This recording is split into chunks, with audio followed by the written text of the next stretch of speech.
Well, welcome back to session 5, and this is a really interesting part of the subject because over the next few sessions, we're going to now start to delve down more deeply into the individual dimensions of wellness and specifically start to have a look at the species 7 dimensions model, which we were introduced to in an earlier session. And we're going to very much start to use this model as part of our own experiential learning and how we're going to, through the tutorial activities, really start to develop a wellness strategy or implement into our own lifestyles those wellness elements that we need to be vital and thriving human beings. And so we're going to go through a number of those dimensions in this session. I hope you really enjoy it because this is where we really get down to business and start to do the interesting part of wellness planning. So before we jump too far into it, let's just have another look again at the species 7 dimensions of wellness model, which is presented there in the orange by the University of California. And the reason that we call it the species model is because that refers to the social, physical, emotional, career, intellectual, environmental, and spiritual dimensions. So here we have less dimensions than we saw in the Travis and Ryan model, where there we had 12 base dimensions and a whole host of sub-dimensions under each one. And it was very detailed and very involved. But of course, you could take every one of those dimensions and sub-dimensions from the Travis and Ryan model, and you could fit them into one of the dimensions here in the species model, because they're really all talking about the same thing. It just depends on how they're representing that body of information. So for us, we're going to use primarily now the species model as we progress forward, but we're still going to refer back to all those sub-dimensions of the Travis and Ryan model so that we can really delve down deeply into each of those. So as we discussed earlier, you'll recall that that Dr. Bill Hetler developed the 6 dimensions of wellness model back in 1976, and that was adopted by the Institutes of Wellness in the US, which Hetler was one of the co-founders of that. And the initial model included occupational, physical, social, intellectual, spiritual, and emotional dimensions. But in the more contemporary time, with the amount of research and growing interest in environmental wellness and into the greater impact that the environment has on human health and wellness, the environment was added in as an explicit dimension, as a 7th explicit or obvious dimension. That's not to say that it wasn't already there in the 6th dimension model. It was implicit within many of the other areas such as occupational and physical and social, etc. But it was deemed to be of such import to human health and wellness that it was pulled out and given a title of its own. And so that then gave us the species 7 dimensions of wellness model. In the species model, occupational wellness is known as career. Okay, so it was the purpose of that was really to differentiate occupational wellness from people perceiving it as just simply being occupational health and safety or workplace health and safety. We really wanted to emphasize that in a wellness model, there are other aspects to occupation that facilitate wellness. So things such as having meaning and feeling like you're achieving things or accomplishing things are really important in the field of occupational wellness. So it's not just about the physical safety of being at work, it's also about the impact that our occupational, our career has on the totality of our state of wellness and well-being. So let's look at the first dimension, social wellness. So social wellness refers to a whole range of things. It's essentially the quality of the relationships that you have with other people. Now, obviously we would have friends, and some of those friends are going to be really close friends, and some of those friends are going to be more acquaintances. We've got colleagues that we work with at work. We've got family. We've got our intimate partner. We've got our, some of us may have children, or we might have, our extended family, our grandparents and aunties and uncles and cousins. We have all of these different relationships. We might even just have some form of relationship with the friendly person working at the local supermarket.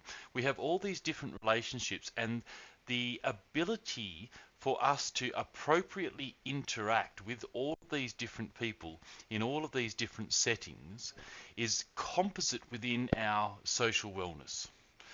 And if we're unable to operate within that, then our wellness can sometimes be a little compromised. So some people may be, for example, quite comfortable interacting with a very, very close friend, but if they were to get into a larger group in a social setting with people that they were perhaps less familiar with, they may become a bit shy, or start to find themselves a little bit socially awkward in that situation, or find themselves a little bit uncomfortable, and some people even start to get a little bit stressed and anxious in that kind of a setting. And so all of that is the ability for them to interact appropriately within those different settings. And then when we talk about this concept of our ability to interact appropriately, that also refers to our willingness to accept and to respect other people. That could be people from other cultures. That could be people who have other socio-cultural beliefs, religious beliefs, or it may just be that their view of the world is different from ours. And our social wellness is our willingness, I suppose, to be there and to accept that within a social setting there are going to be a variety of people, and they're all going to have different ideas and opinions, and that we're willing to accept that these people are all going to have these different ideas and these different opinions. And even though those ideas and opinions may not be what we believe, we're happy to respect that that's their belief. Our social wellness is also our ability to make friends and to maintain those friends. And this can be quite easy for people when they're younger. We tend to make a lot of friends fairly quickly when we're at school, and we're kind of in that setting where we're surrounded by a lot of people who are our peers. They're our own age. They're spending hours of the day doing the same things, and we build friends. But as people age and they mature through adulthood, they tend to lose a lot of those friends, but they also, in many cases, tend to keep a core, maybe one or two or three friends that they have been friends with for a long time, right from their school years, and usually they'll be lifelong friends. And then as they go through their early adulthood, they will build a new, kind of more, I suppose, mature friendship circle as they move through that, because they start to interact perhaps through university, or they start to interact through the workplace. They may meet an intimate partner who has their group of friends, and so when you bring the two partners together, the social circle increases accordingly. And so there becomes a slight growth in that social circle as well. But unfortunately, as we then look towards the elderly, the elderly, unless they really engage with social activities, unfortunately their social circle tends to start to diminish. And some elderly people, if they're not socially engaged, become quite isolated. And so, right throughout all the various stages of life, we need to be willing and able to move in and out of different social circles, make friends, and to maintain those friendships. And part of that social wellness is also about our responsibility as a member of society to the community and to the environment. And so we would engage with that as part of our social wellness. Perhaps we would volunteer for an environmental group or a community group. Or we might join Neighbourhood Watch, or we might do all these sorts of things to help contribute to the social environment and to the community.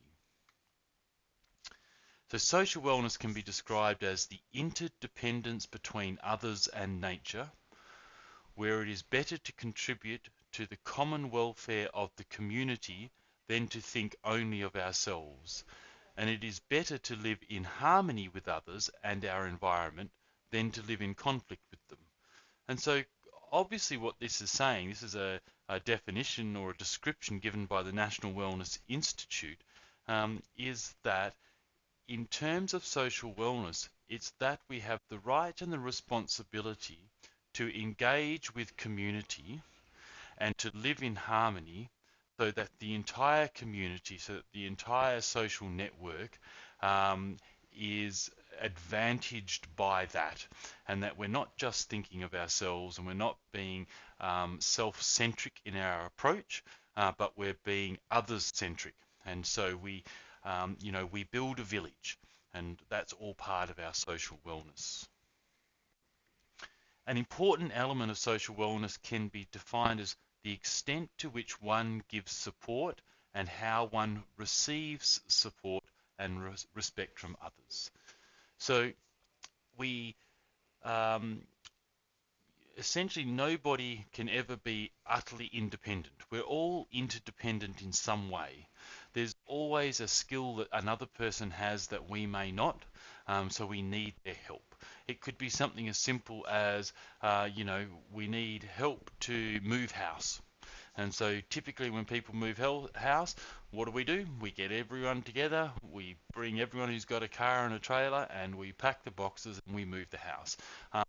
The ability for us to be able to receive that support and help from others is also dependent upon how willing we are to give that help to others. And so when our friend moves house, we will pitch in and give them a hand as well.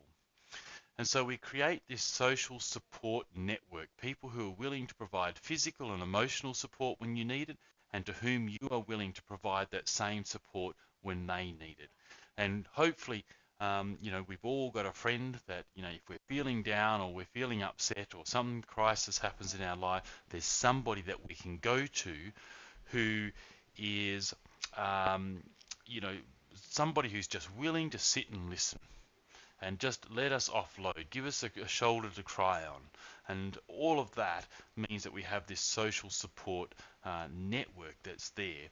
And if we don't need a huge network, we don't need hundreds of people to be there. But if we've got one or two people that we can really go to get that support, and who we are willing to reciprocate by providing them the same support, then our social wellness can thrive, and we're going to be in a much happier place. So let's discuss this. Let's pop into the discussion board and let's address this question. If we consider social wellness as being an interdependent and mutually respectful relationship with others, what individuals or groups do you think comprise a social support network? Who do you think would not comprise a part of the social support network?